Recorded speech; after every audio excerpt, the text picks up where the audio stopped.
बाबा महेंद्र सिंह टिकैत ने जिस भारतीय किसान यूनियन को खड़ा किया, वो संगठन उनकी ही पुण्यतिथि पर दो फाड़ हो गया। या यूं कहें कि महेंद्र सिंह टिकैत के उस सपने को तिलांजलि दे दी गई जिसे बाबा टिकैत ने बड़ी मेहनत से संजोया था।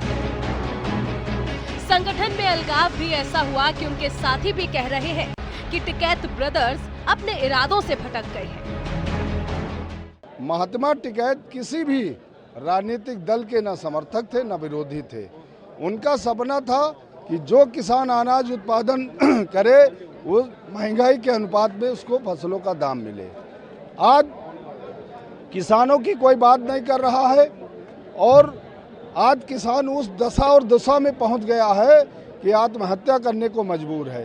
इसलिए राष्ट्रीय अध्यक्ष राजेश सिंह चौहान को गठवाला खाप के जो हमारे मुखिया हैं मलिक खाप, ये इन्होंने घोषणा किया है कि आज से वो भारतीय किसान यूनियन अराजनीतिक के अध्यक्ष हैं। संगठन को लेकर लखनऊ में बैठक हुई और इस बैठक में हुआ हर फैसला राकेश टिकैत को शूल की तरह चुभा। देश भर से जुटे किसान नेताओं की बैठक में भारतीय किसान यूनियन से एक गुट अलग हो गया और भारतीय किसान यूनियन अराजनैतिक का गठन अस्तित्व में आ गया। बीकेयू अराजनैतिक की कमान फिलहाल राकेश सिंह चौहान के हाथों में है और नई जिम्मेदारी मिलते ही राकेश चौहान टिकैत ब्रदर्स पर हमलावर हो गए।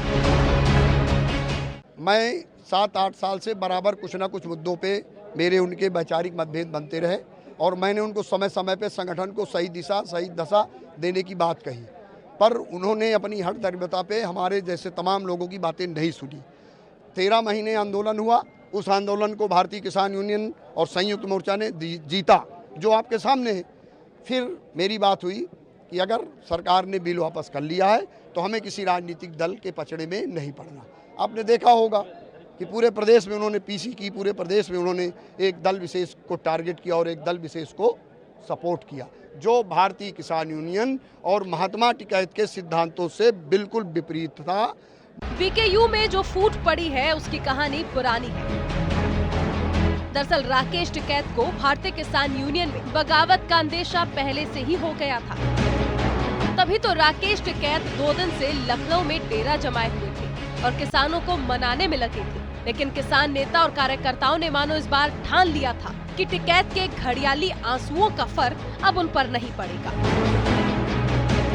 नहीं, कोई कुछ नहीं फर्क पड़ेगा। अच्छा, और मजबूत होकर आवेंगे राकेश जी। अच्छा, सब किसानों की सिंपैथी राकेश जी के साथ है। राकेश सुख दुख में और किसानों की समस्या उठाने में सक्षम है और बड़ी बड़ी मांगे मनवाई है, सरकार झुकाई है, तो उन्होंने कौन हुए तो सरकार के पिट्ठू साबित हुए। नहीं सर, इस चीज़ से देखो फर्क तो पड़ेगा।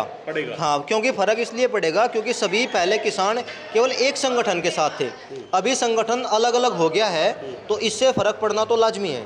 संगठन बनने टूटता होगी और कमजोर भी होगा, क्योंकि जो लोग उधर चले गए उनके लोग उनके साथ चले जाएंगे और जो इनके लोग अभी नहीं चाहते हैं चले जाएंगे। ये तो उन लोगों ने इनमें फाट गिर के इनका वो करा, कमजोर करी यूनियन को। भारतीय किसान यूनियन में दरार जग जाहिर हो गई है तो राकेश टिकैत साहब सारा ठीकरा सरकार पर छोड़ रहे हैं। सरकार अपने उसमें कामयाब हो रही कुछ ये वैसे नहीं हुए तो संगठन को तोड़ दो, उनसे बयानबाजी करवा दो। सरकार के सारे पे संगठन, हाँ, और किसके सारे पे संगठन में लग रहे हैं। भारतीय किसान यूनियन का दो फाड़ होना टिकैत परिवार के लिए किसी बड़े सदमे से कम नहीं है, लेकिन टिकैत के बड़बोलेपन के चलते भारतीय किसान यूनियन में एक बार फिर से फूट पड़ गई है और जो हालात फिलहाल नजर आ रहे हैं उससे साफ लगता है कि अब किसानों के एक बहुत बड़े गुट का टिकैत परिवार से मोह भंग हो गया है। Bureau report, news India.